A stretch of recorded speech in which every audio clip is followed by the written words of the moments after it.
down in South Carolina. Ted, how's it going, brother? Good. How are you doing, Brian? Good. So I'm actually happy to be putting these in and not in the cold areas of Philadelphia. This is a lot heavier. We're actually going to show you that you can put these in and stick a home on them. Yes, sir. Seriously, that's what we're going to do. Is there any limit to how strong these things get? This is ridiculous. Well, I know that we can build up to 6-story structures on it. But that house that's behind us, yes, there's going to be another house right here. Mm-hmm. And all with your machine just spinning them in like nothing. Yes, sir. That's all. Ridiculous. I want to put one in because it never gets old throwing these in. Oh, you got a nice little jig made up for yours. Yes, this keeps it from getting the tension, the torque tension. Yep. And because sometimes we can get so much torque in these on these piles driving them in that it'll twist and deform the holes and the piles. You got that. There you go. And so that just gives us extra torque capacity and driving capacity. You got a laser set up. You Yes, got sir. a different collar set on it. You actually seem like you've got this thing down pat. There's no going back and forth with you because you've got that. And the machine doesn't block it, so you're just going backwards this way. Yes, we've worked on a method, and we've got mastered it. Yeah, we've tried. We've got something that seems to work pretty well for us. And soil, you know, back in the Philly area, we have nothing but rocks. We have ledge. It's miserable.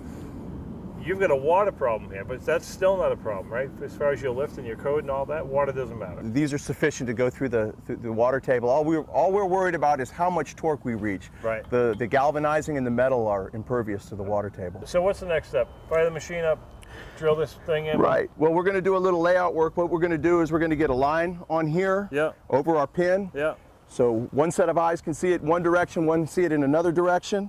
I'm going to dig a little pilot hole, and then we're just going to watch it and monitor it and adjust it, fine-tune it as we go. What's the pilot hole for? This used to be a parking lot Right. for buses. Okay. And it's a very compacted, hard surface.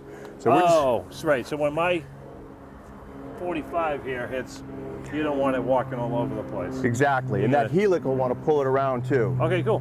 Okay. You want to spray paint it first? Yes, sir. Gotcha. You do the digging, I'll do the spraying. Okay. How's that sound? Okay. See how smart we are from New England? You want to watch. I went overkill for you. So then you do a little teeny starter hole. Yeah. Just to get that thing started. It's not much, it's just give it a path of least resistance, so to speak. Exactly. Oh, it is pretty hard. Gotcha.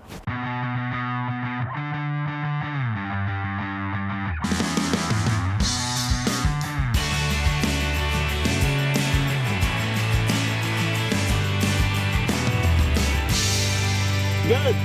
Okay, so in 2 seconds, no problem. I don't even know if that damn thing hit a rock. So, Ted, your cap. Put the cap on. Your pins. Yes, sir. Put the pins in here, screw them in, Yeah. then you ratchet it down. You have 6 inches of forgiveness with this system, and you just screw it down to... Actually, you get your laser set up, so you're setting these plates to the exact same dimension. You have 6 inches to make a mistake. Yep. What's wrong with that? I saw Nothing the wrong house with behind that. me here. You got them all underneath, and the house sits here. They bolt Yes. on, and we've played with these. You're not taking these out for anything. These are. There's not a hurricane known to man that's going to lift that one out. Never mind. What do you got them here? Every 6 feet? Is it Roughly 8-foot centers. 8 feet on An center? 8-foot grid. It's a little more skewed this on the ends because there's more weight on the gable ends.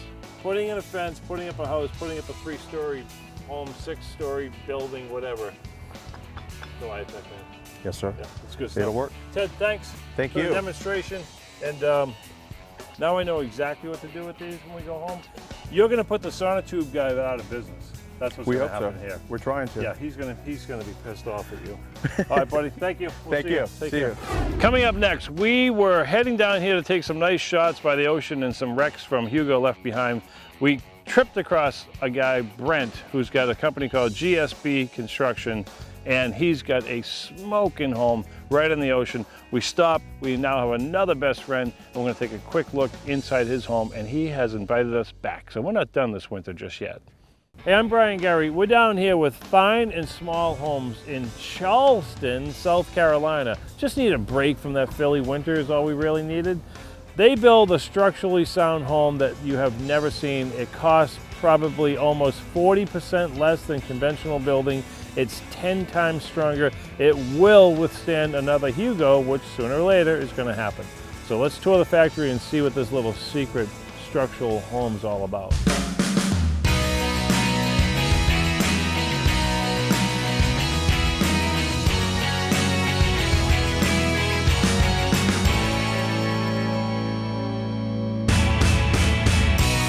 I'm Brian Gurry. So I have grabbed Nicholas for a second because I get a lot of moving parts here. We went across the street, we got Goliath Tech putting things on the ground, and you've got the strongest system in the world below level. And according to you, you get the strongest system in the world above level.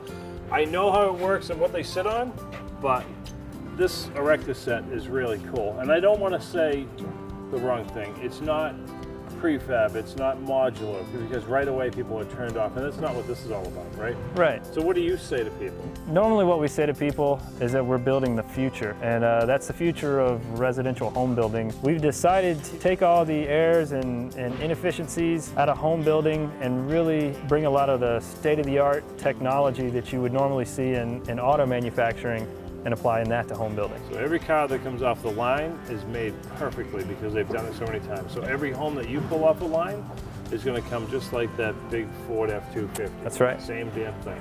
A pretty tough looking system. Everything here is laser cut, glued, stapled, nailed, screwed. So you're obviously chasing the hurricane problems down here in the Carolinas. We are. Because there's a lot of areas that we've been that there are no more homes. A lot of driveways. But there's no homes there. So will I see in a few years one of your signs out front of every single driveway that's empty right now because this is a much stronger home? You should. That's what I'm hoping. Yeah. Engineered, stamped, the whole 9 yards. That's right. You must go through a lot of that to get to sell the local building inspector that this is stronger. It's very, very stringent. We've done a lot of research, a lot of testing. We've brought in a lot of outside engineering firms and architecture firms to collaborate with us on the system. So there has been a brain trust, as we like to say, that's been assembled to develop this. The other aspect of it is that, we are using an engineered product, which means that we are now able to use materials, primarily wood that 25, 30 years ago, normally you wouldn't have been able to use. So one of the things we're not showing is all the do's and don'ts and all exactly how it's built, because clearly it's a secret. It's one of the American Builder. So we want to bring new technology to the show, but we can't give it all away, that's for sure. You promised to give them a home after working X amount of hours. That's right. That's insane. Well, it could be, yeah. I mean, I think it's a pretty neat idea, but what we decided to do was every day, every 8 hours that our employees work, we give them what's called home day. Okay. After they amass 1,500 of these home days, we'll give them a house. And I don't know anybody anywhere that could pay off a house in 5 years. How many truck manufacturers out there have given away a truck after 5 years? Wait. After 50 years, not a one. Not one I've heard of. Not a one, and that's in the multi-billion-dollar profit industry. Oh wait, so I have a home day. Yes. Yeah. Technically, you have one home day. I have banged off one home day. That's right. So by the time we get done filming with you in years from now, I'm going to get a home out of this whole deal. That's right. Is there a sign-off sheet or something I need to? Yeah, why don't we just step over here and we can go sign that. Something? Sure. Thanks for the factory tour. Thank you. This is exciting because anything this new is crazy, and we're coming back. Oh, I can't wait. We're going to cut the ribbon on the first home. That's right. We are coming back. I love these. Great. Well, thanks again. Yeah. And I'm collecting my home day from you.